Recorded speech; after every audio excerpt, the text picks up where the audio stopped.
Assalamualaikum warahmatullahi wabarakatuh. Waalaikumsalam warahmatullahi wabarakatuh. Alhamdulillah, Alhamdulillah alladzi arsala rasulahu bil huda wa dinil haqq liyudhhirahu 'ala dini kullihi walau kariha al-musyrikun. Asyhadu an la ilaha illallah wa asyhadu anna Muhammadan 'abduhu wa rasuluh. Allahumma shalli wa sallim wa barik 'ala nabiyyina wa maulana Muhammadin wa 'ala alihi wa ashabihi wa man tabi'ahum bi ihsan ila yaumil din. Qala Allah ta'ala fi kitabihi al-karim, a'udzu billahi minasy syaithanir rajim. Ya ayyuhalladzina amanu taqullaha haqqa tuqatih wa la tamutunna illa wa antum muslimun. Alhamdulillah, ikhwatul kiram, teman-teman yang dimuliakan oleh Allah Ta'ala. Pada kesempatan malam hari ini, alhamdulillah kita masih diberikan kesempatan untuk bertemu lagi, mengaji bersama, mempelajari adab-adab, adab-adab yang dicontohkan oleh Rasulullah Shallallahu Alaihi Wasallam. Semoga kita semua menjadi umat yang senantiasa beriktibar kepada beliau. Harapannya nanti di akhirat kita bisa berkumpul bersama-sama dengan Rasulullah Shallallahu Alaihi Wasallam. Teman-teman yang dimuliakan oleh Allah Ta'ala, alhamdulillah pada kesempatan malam hari ini marilah kita merenungkan sejenak bahwa merupakan keberuntungan yang besar jikalau kita mampu untuk menyebarkan kebaikan, jikalau kita mampu untuk memberikan motivasi, memberikan nasihat, terutama ketika kita mampu untuk beramar ma'ruf nahi munkar. Makanya bentuk salah satu kepedulian kita, kepedulian yang sebenarnya itu bukan hanya permasalahan peduli masalah dunia, peduli masalah bantuan harta, peduli masalah bantuan tenaga, tapi paling tidak kalau kita memang benar-benar peduli kepada teman-teman kita, kepada saudara-saudara kita, maka kita usahakan kita juga mampu untuk beramar ma'ruf nahi munkar. Amar ma'ruf nahi munkar itu bagaimana? Maka kita sering kali mendengar istilah amar ma'ruf nahi munkar, menyebarkan kebaikan dan melarang atau menghentikan kemungkaran. Makanya paling tidak kita senantiasa harus berusaha untuk bisa ikut andil untuk menyebarkan amar ma'ruf dan juga menghentikan kemungkaran. Maka salah satu bentuk kita menyebarkan kebaikan itu diantaranya kita juga harus saling mewasiati, saling menasehati satu sama yang lain, memberikan motivasi satu sama yang lain. Karena kita tak mesti akan senantiasa dalam kondisi yang prima, dalam kondisi yang menyenangkan, dalam kondisi yang semangat. Akan ada suatu saatnya ketika akan mulai muncul perasaan bosan, muncul perasaan aras-arasan, begitu pula dalam melakukan kebaikan. Makanya paling tidak saya sering untuk memberikan atau mengingatkan kembali kepada teman-teman sekalian bahwa apapun yang kita jalani, apapun yang kita lakukan, ketika kita memang yakin berada dalam kebaikan, maka kita usahakan kita tetap istiqomah di dalamnya. Meskipun terkadang memang terasa berat dengan kondisi dan suasana yang tidak mendukung di antaranya. Bahkan kita sering kali mengaji bersama dengan kondisi yang seperti ini, teman-teman jumlah yang seperti ini. Meskipun kadang kalau dipikirkan memang sangat miris bagaimana kok ini sih ngaji kok begitu ya. Kalau ada peningkatan mungkin sekali dua kali, tapi banyak peningkatannya atau penurunannya. Nah, itulah beratnya. Makanya pentingnya kita untuk saling memotivasi, saling mendukung satu sama yang lainnya. Makanya dulu juga sering saya ingatkan Ustaz, pokoknya yang penting di dalam ngaji, hadir datang. Kadang ada di antara teman-teman bismillah berangkat untuk sholat berjamaah, tapi nggak semua teman kemudian mampu aku tak menyempatkan ngaji. Kadang butuh masjid sholat jamaah, tapi tak mulai daripada ngaji. Kadang seperti itu. Atau bahkan ada yang sudah berangkat sholat berjamaah, alhamdulillah mau berangkat ngaji, setan itu nggak akan tinggal diam, nggak usah ngaji. Akhirnya kok kadang yang lebih memilih aku tak masjid, nah kan dia jadi kadang-kadang jadi tak hari. Tapi gitulah godaan kita. Kadang untuk mengaji bersama itu kan mengaji saja itu akan muncul perasaan-perasaan yang membuat kita bimbang, membuat kita merasa bosan, dan kalaupun mau kita harus meninggalkannya. Ini bisikan setan. Makanya sering kali saya mendengarkan, alhamdulillah paling tidak kita mengaji seminggu sekali, paling tidak ada momen di mana kita untuk diingatkan kembali. Makanya penting, apalagi manusia, ada yang mengistilahkan manusia itu menus-menus kadang dosa. Pokoknya akeh lali daripada ini. Itu manusia. Makanya nggak usah marah, nggak usah emosi ketika ada orang-orang, ada teman-teman yang memang ada niatan baik untuk menasehati kita. Kalau memang kita merasa berbuat salah, ya sudah, kita longgarkan hati kita. Aku tak salah, aku tak salah. Memang aku salah, aku menerima. Begitu pula ketika kita memang berada pada kebaikan, maka paling kita tampakkan dan kita sebarkan. Kalau perlu kita ajak teman-teman, ayo diskusi bareng-bareng. Kalau yang didelok lagi sih ngaji, guru kita. Misalnya pas satu ini mulai ngaji, mulai pas sholat misalnya, dulu, cuma sholat dulu aja. Ya, dia misalnya cuma bisa boleh. Ini kamu.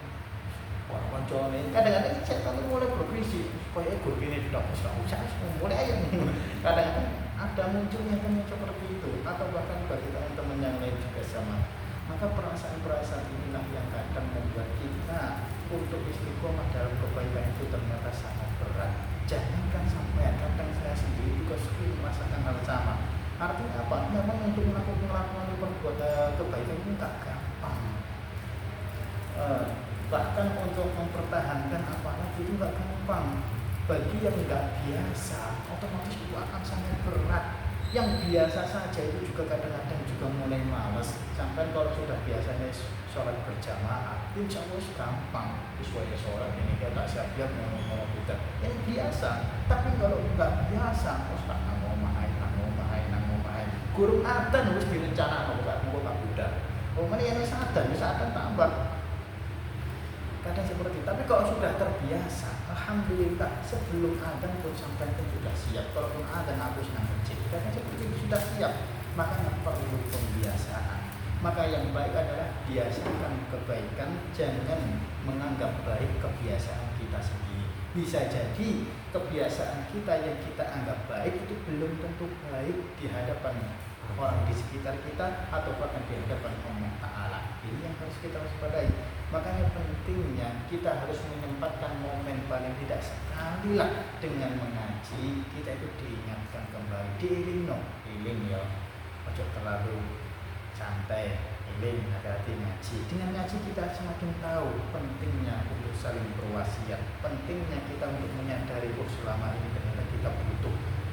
Ya ibarat itu siraman rohani. Hati kita itu perlu disirami supaya enggak keras, supaya enggak alot, supaya enggak berontak. Itu penting mendengarkan nasihat. Maka di antaranya untuk melunakkan hati itu tadi kita mengikuti majelis-majelis ilmu. Harapannya semakin ilmu yang kita dapatkan ini adalah menjadi ilmu yang bermanfaat dan juga menjadi motivasi buat kita masing-masing untuk senantiasa bisa istiqomah dalam kebaikan.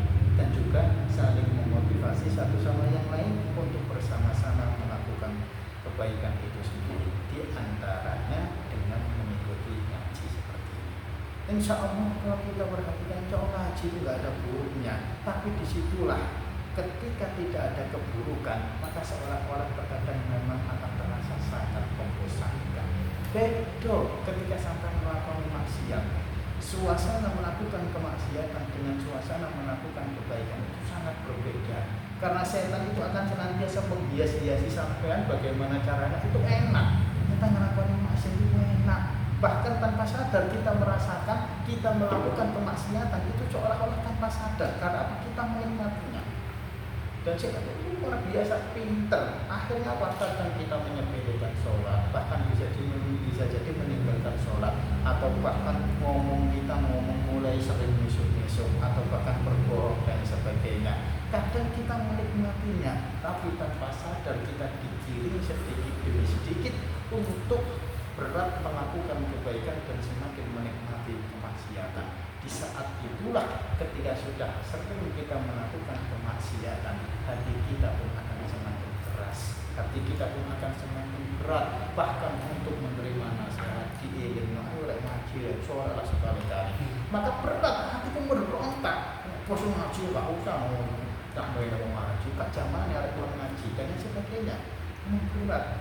Makanya untuk membiasakan hal-hal yang seperti ini itu perlu perjuangan semuanya. Pokoknya kalau kita ingin berjuang dengan baik, apalagi kita mengikuti sebuah komunitas untuk remaja masjid, maka penting dengan adanya tawasul bil haqqi wa tawasul bis sabr, kita mengingatkan satu sama yang lain. Biar apa? Kalau misalkan kita pas semangat, belum tentu teman kita itu juga akan sesemangat kita. Makanya ayo deh, aku juga alasan kurang bukan mana alasan yang aku tak apa-apa karena aku tak jemput, aku tak kancani, dikurangi, didukung. Engkau alasan ini aku jangan tugas ini harus ngaji itu sedih itu tak suwe, tapi disitulah kalau kita bisa saling mendorong, bisa saling memotivasi, saling mendukung, insya Allah yang kurang pun, yang lemah pun, yang kurang semangat pun akan semakin termotivasi. Kalau kancanya akhirnya gak apa-apa dijalani Buddha meskipun agak berat. Maka ini penting. Makanya alhamdulillah dalam berbidah ya sudah, kita ambil hikmahnya, kita ambil baiknya lah. Meskipun selama ini kita mengaji dengan kondisi yang seperti ini, bismillah ya Allah, mudah-mudahan perjuangan yang seperti ini bisa menjadi awal baik buat untuk masa mendatang, terutama keremajaan masjid ini.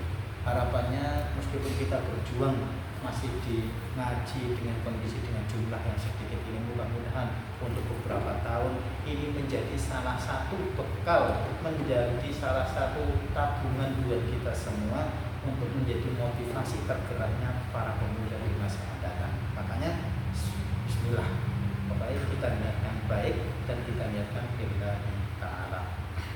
Sebagai pembukaan, maka kita lanjutkan pembahasan kita berkaitan dengan kitab Adabul Mufrad. Kemarin kita bahas berkaitan dengan masalah musyawarah atau rapat. Sebagai kesimpulan bahwa dalam bermusyawarah ternyata memang ada adab-adab dan aturan yang harus kita mengerti.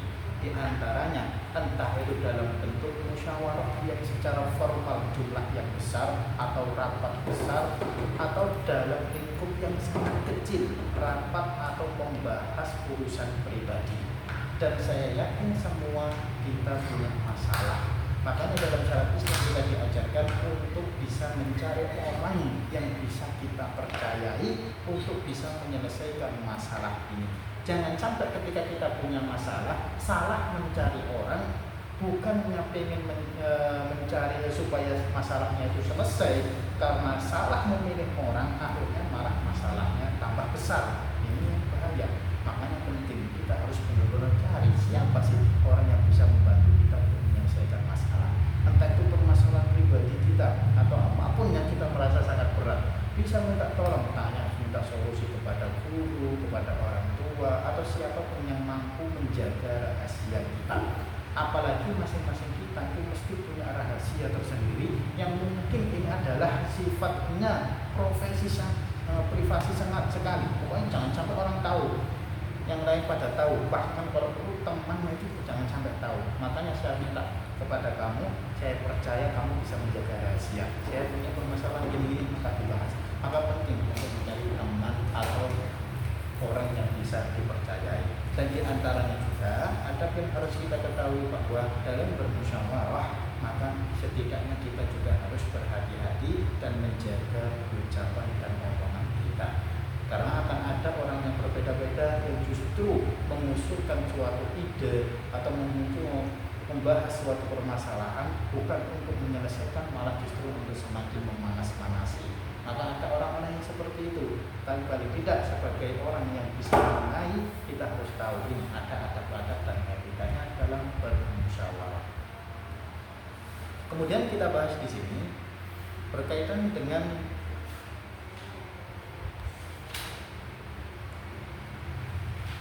kasih sayang dan juga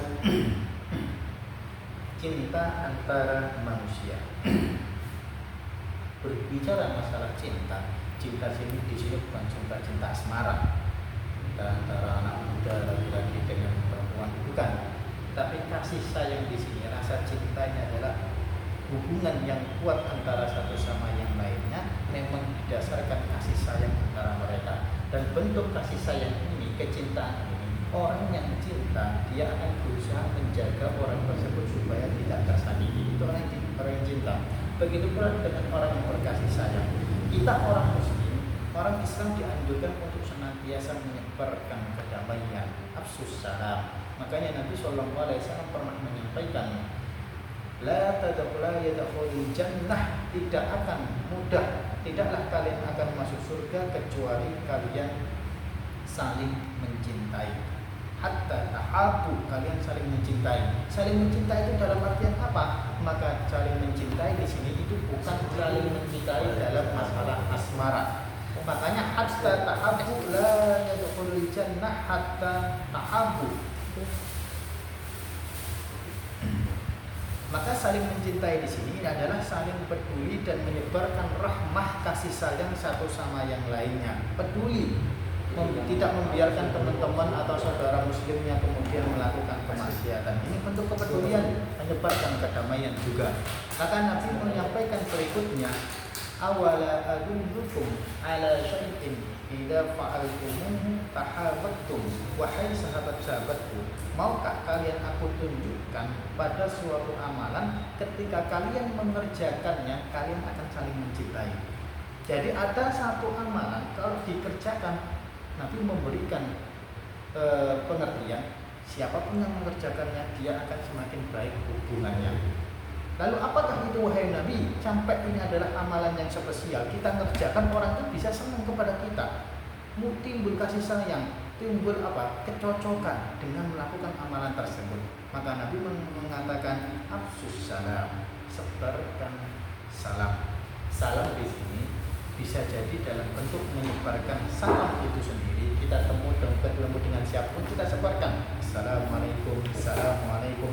Makanya ada hadis Nabi yang diriwayatkan bahwa menyebarkan salam, afsus salam fima bainakum, itu menyebarkan salam kepada siapapun orang yang kita ketahui maupun orang yang tidak kita kenal. Ini yang memang terasa sangat berat kalau kita praktekkan. Kenapa? Nabi mengatakan di sini ternyata kunci kita bisa saling mengerti, kunci kita bisa saling cocok atau bahkan bisa saling dekat itu diantaranya diawali dengan menyebarkan salam. Bisa jadi awal kali pertemuan kita dengan orang yang tidak kita kenal itu bisa menjadi baik ketika kita memulai salam. Kita ketemu dengan orang asing, kita ketemu dengan orang yang tidak kita kenal, maka perantara supaya kita baik hubungannya atau dinilai baik, kita sebarkan salam. Assalamualaikum, kita temui assalamualaikum dengan cinta. Awali dengan salam. Makanya Nabi menganjurkan di sini menyebarkan salam itu tidak cuma kepada orang yang kita kenal saja. Kalau perlu kita mampu menyebarkan salam kepada orang-orang yang tidak kita kenal. Kalau kita salam kepada orang yang kita kenal itu biasa. Kadang salam kepada orang yang kita kenal pun itu kadang-kadang juga berat kalau kita nggak biasa. Ketemu orang di jalan, di samping rumah tetangganya, ketemu kadang-kadang salam pun pekewo, isi. Waduh, salam kita gimana? Kadang agak malu.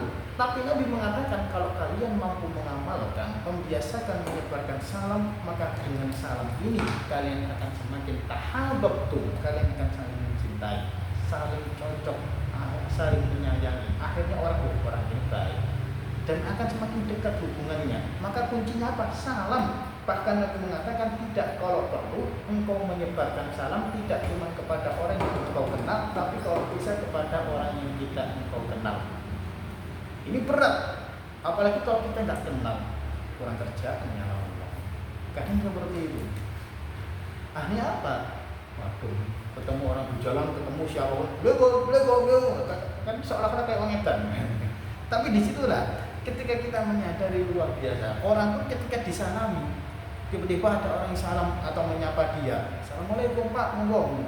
Orang kan kadang nggak kenal, tapi siapa itu? Tapi ketika kita tunaikan terus, kita praktekkan terus, orang itu akan semakin orang ini nyalami aku terus.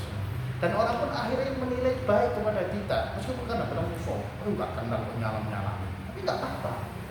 Bahkan di zaman Nabi SAW, sahabat itu balapan. Ketika Nabi misalkan memberitahukan kepada sahabat itu, wahai Nabi, wahai sahabat-sahabatku, ini ada amalan yang spesial.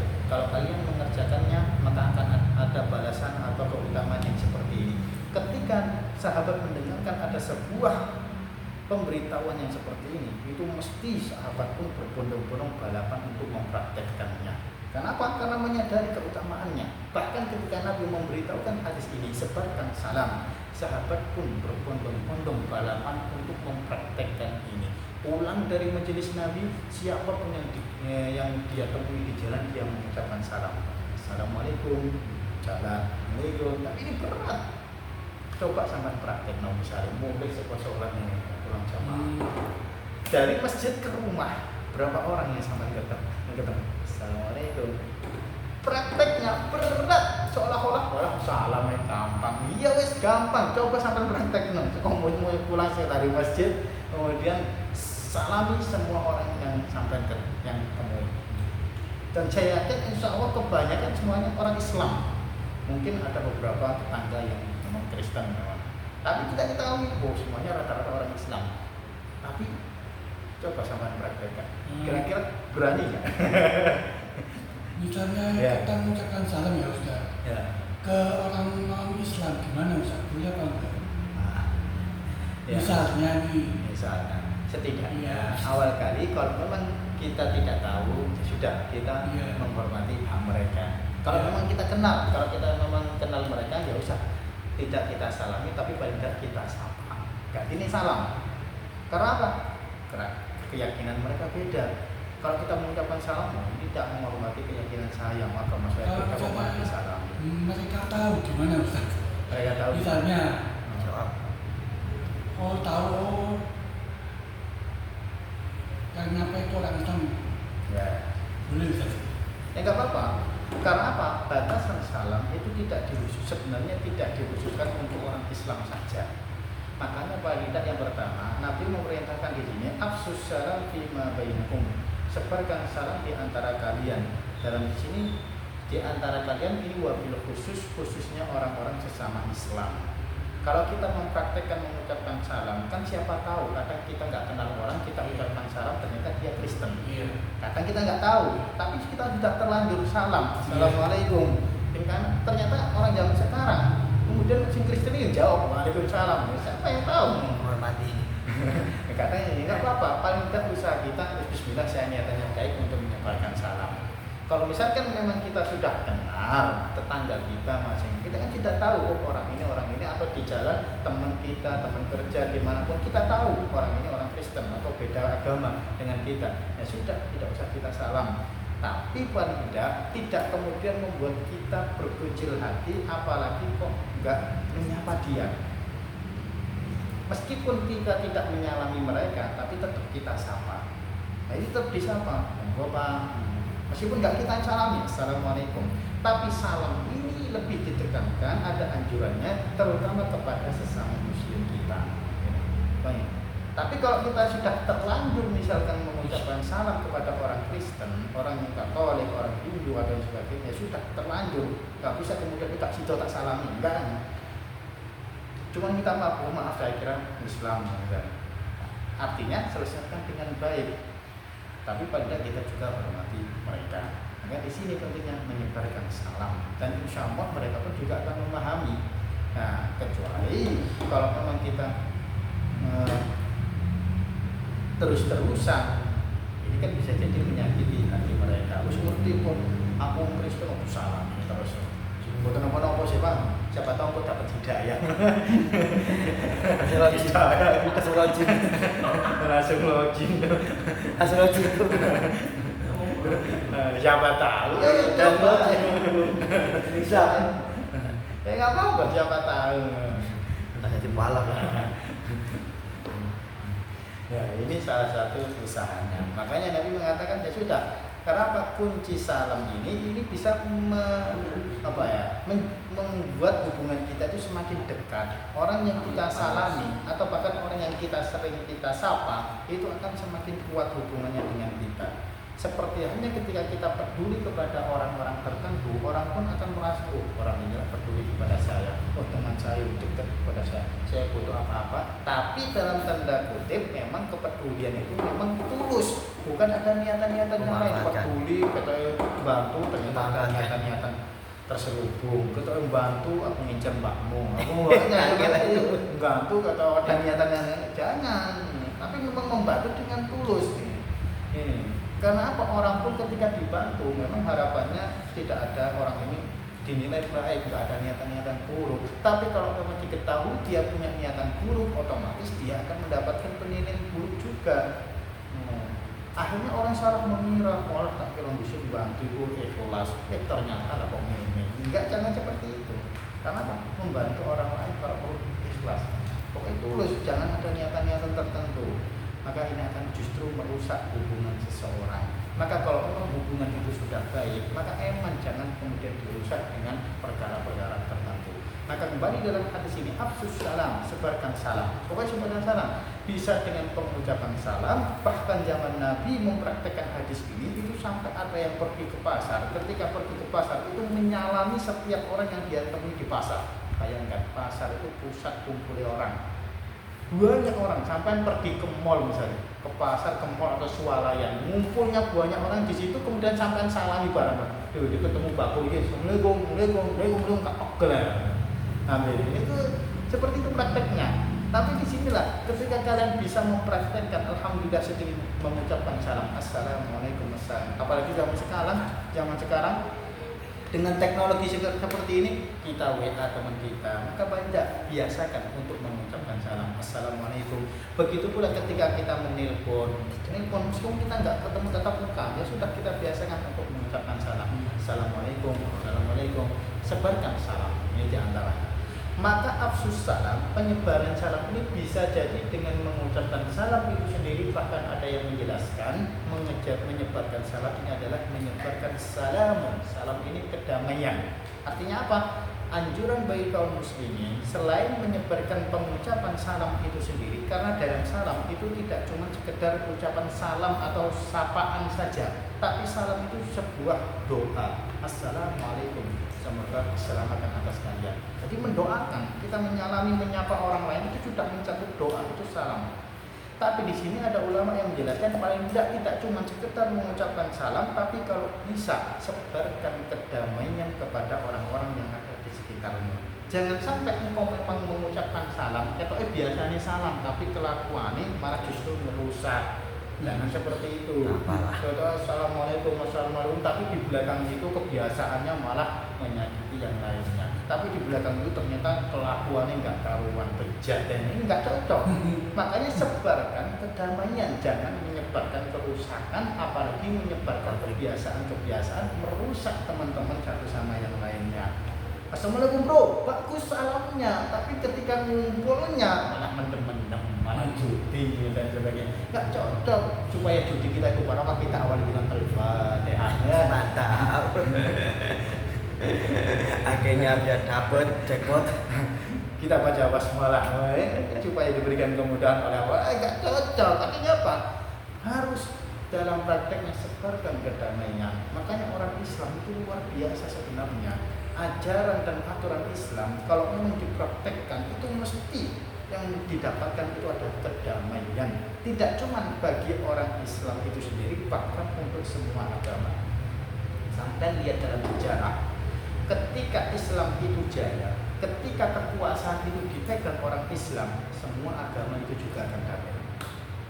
Tapi ketika negara, suatu tempat dipimpin, dikuasai oleh agama selain Islam, biasanya agama-agama yang lain, terutama agama Islam itu akan ditindas. Itulah kenyataannya. Kenapa? Karena dalam syarat Islam itu memang benar-benar diajarkan dengan benar bahwa untuk menyebarkan kedamaian itu dianjurkan dengan sangat kuat. Artinya apa? Mereka memahami meskipun menjaga ukhuwah satu saudara dengan satu sama yang lain itu penting, tapi juga tidak menghilangkan untuk tetap menghormati orang-orang yang berbeda agama, itu orang Islam. Makanya pentingnya di sini afsus salam untuk membentuk atau memperkuat hubungan kita, ukhuwah kita di antara satu sama yang lainnya.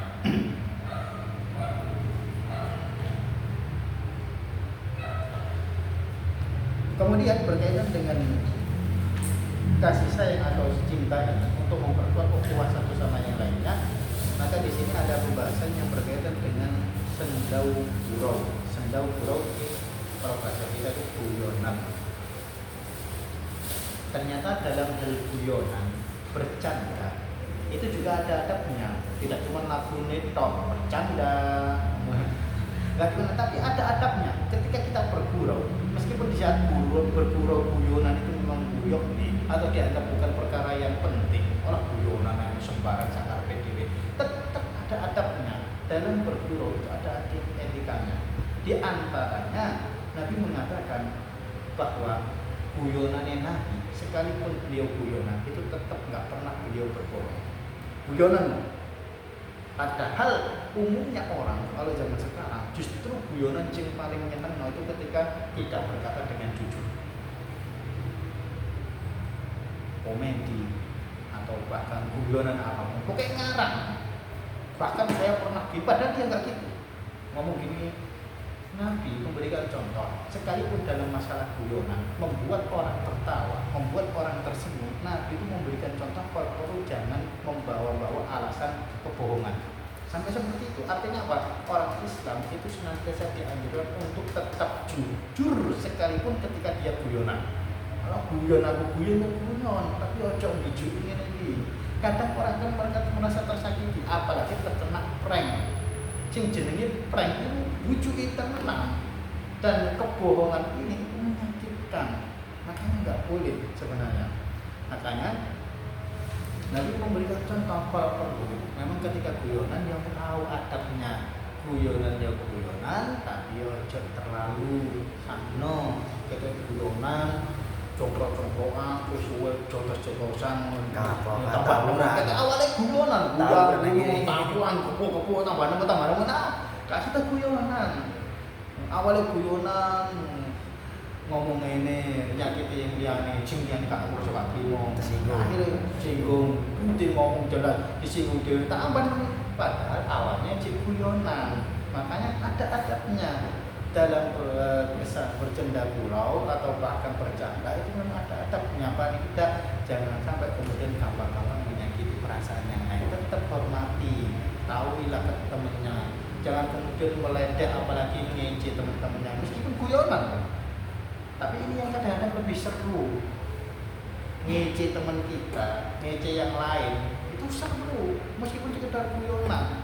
Makanya ini yang kadang-kadang tidak disadari oleh banyak manusia. Makanya Nabi memberikan contoh, sekalipun beliau itu bercanda, beliau itu tetap berusaha untuk tidak berbohong. Ini guyonannya Nabi. Maka memang praktek itu berat. Dan kita itu sering bercanda guyonan kalau koncoan yang guyonan ini. Kadang-kadang sedikit demi sedikit kita itu mulai mengarah. Bahkan kalau kita lihat stand up komedi, sampai dia pernah lihat komedi siapapun. Sering kali yang dibahas temanya itu memang kadang-kadang memang ada yang asli, tapi justru ketika ada kebohongan itu malah justru semakin seru. Membuat alasan-alasan ini atau bahkan saya pernah gini, padahal enggak. Memang mengada-ngada. Justru itu yang semakin buyok nih. Tapi di sini kadang-kadang orang yang mulai menyepelekan, ternyata kalau berbohong dalam bercanda itu enggak apa-apa. Akhirnya orang gitu. Padahal sing jenenge bijui kebohongan itu enggak baik. Sekalipun itu ketika bercanda, apalagi bercanda dalam berbohong dalam bercanda itu juga efeknya buruk, ngeprank dia dan sebagainya. Meskipun si ngeprank itu seneng, iya si ngeprank, si diprank sakit hati, bahkan bisa jadi malah penyakit kumat, jantungan, bahkan tidak sedikit berita yang memberitahukan orang yang awalnya sekedar iseng-iseng ngeprank malah justru berujung kepada kematian. Iya kayak pokoknya penting kontennya apa, kontennya ngeprank ini bahaya, apalagi mulai ngeprank orang tuanya dewi, tonggone. Ini yang bisa jadi malah justru memperpecah hubungan satu sama yang lainnya.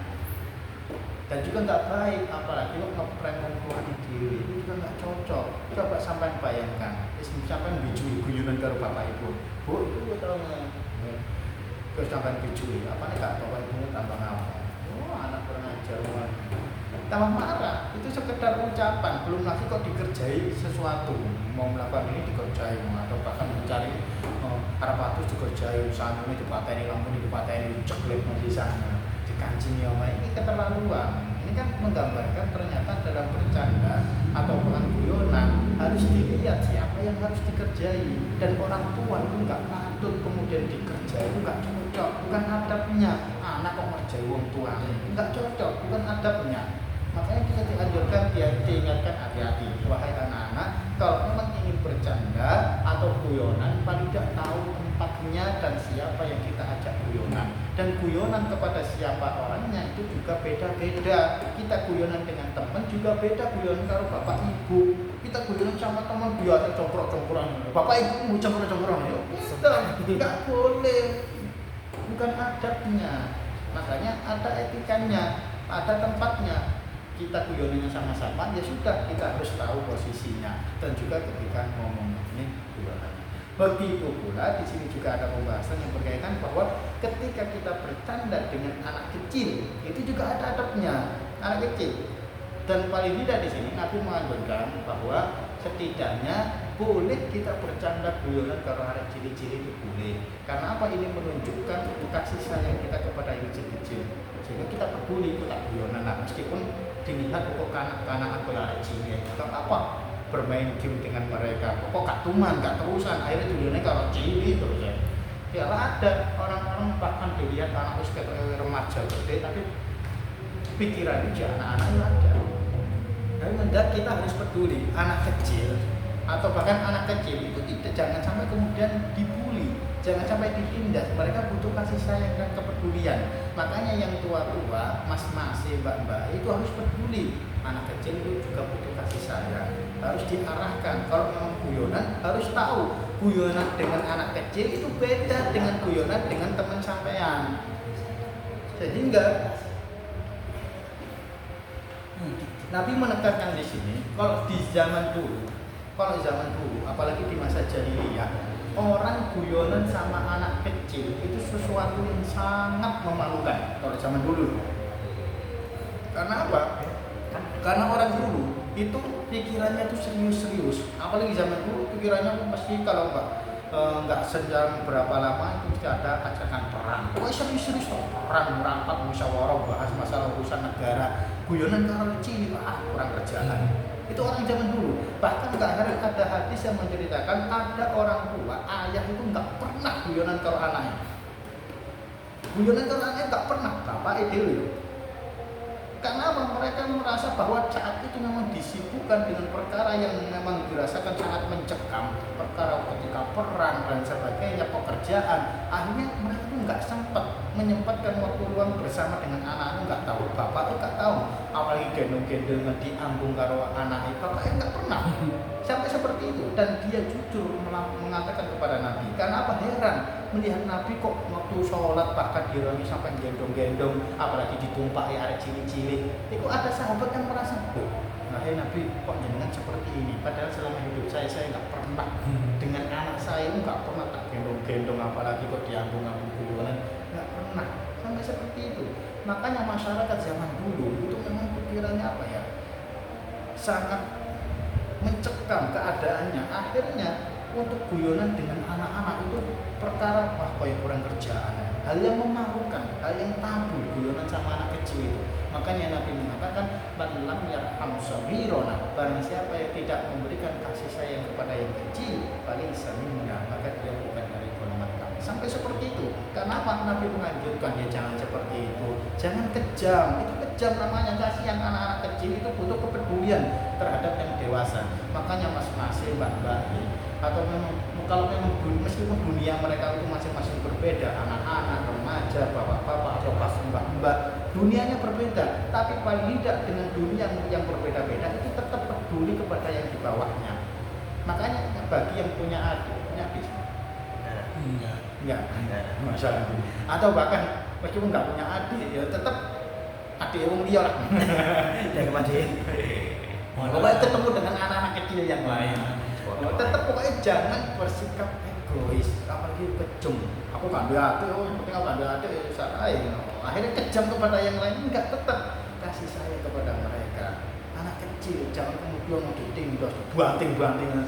Guyonan guyonan dengan teman kita itu beda dengan anak-anak kecil. Kita guyonan dengan teman-teman kita atau lari-lari kejar-kejaran, coba banting-bantingan. Itu wis tahan banting, balune wis kuat. Lari cilik koyo ngono, sampean banting, rokol, cuklek kabeh balune. Ada tetapnya. Ya, guyonan sama anak kecil itu juga berbeda. Begitu halnya ketika guyonan dengan anak kecil itu juga kita harus tahu tempatnya. Nggak apa-apa, boleh sampai guyon terus cilik-cilik, tapi harus tahu tempatnya dan keadaannya. Ketika misalnya di masjid itu juga nggak cocok. Boleh aku tak menunjukkan kasih sayang kepada adik-adik atau cilik-cilik, nggak apa-apa. Tapi sama dia, yang misalnya dalam kondisi masjidnya orang pengajian, ya ajak melu-melu kejar-kejaran. Alasannya aku peduli sama anak kecil kasih sayang, ya dilihat suasananya. Kejar-kejaran itu masjid orang cilik-cilik. Iki ya apa sih itu kayak malah ngajarin. Mau korong mana guyonan pas sholat sisan, nggak cocok. Makanya paling tidak ketika memang sing gede-gede, sing mas-mas wis ngerti, sampai luwes gede. Masa-masa kecil itu sudah lewat, artinya paling tidak sampai harus tahu bahwa ketika guyonan itu kapan, pas wae serius itu juga kapan. Dan waktu sholat itu memang waktu sampai itu harus fokus, khusyuk. Dan masa untuk guyonan ketika waktu sholat itu sudah lewat sampai harus gede, sampai harus pernah merasa jangan beranggapan aku pas cilik tak tahu guyonan pas sholat, tak guyonan saiki kegedean sampean. Cuncur-cuncur guyonan tolak-tolak, senggol-senggolan, sampean melu-melu ambruk kabeh sampean. Pas ruku senggol-senggol, kata muncul-munculan. Nah sing sampean sing ninjak sampean cilik gede, cilik ninjak tambah meletet. Makanya harus tahu posisinya, guyonan ya guyonan, tapi tahu kapan harus bercanda. Dan kalau bisa, guyonan kepada mereka itu jangan sampai membuat sampai mereka itu tersakiti. Apalagi sampai cedera, sampai cacat, jangan. Karena mereka anak kecil, tulangnya juga masih lunak, harus hati-hati. Enggak salah boleh dipotak-lontir tangannya cilik coba balik. Enggak. Karena mereka rawan.